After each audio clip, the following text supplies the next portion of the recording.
இது வந்து இந்த பானையில தண்ணி வச்சு நத்தை எடுத்து வச்சுட்டு வேக வைக்க போறோம். வேக வச்சுட்டு தான் கிளீன் பண்ணணும்.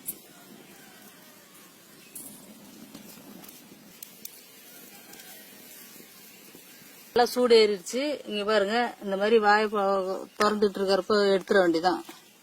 இவ்வளவுதான் அதுல இருக்கும், நிறைய இருக்காது.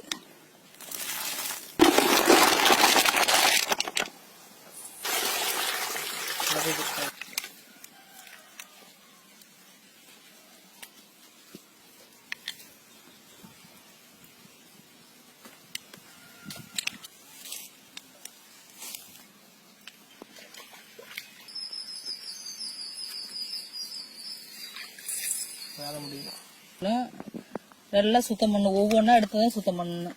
சுத்தம் பண்ணிக்கணும்.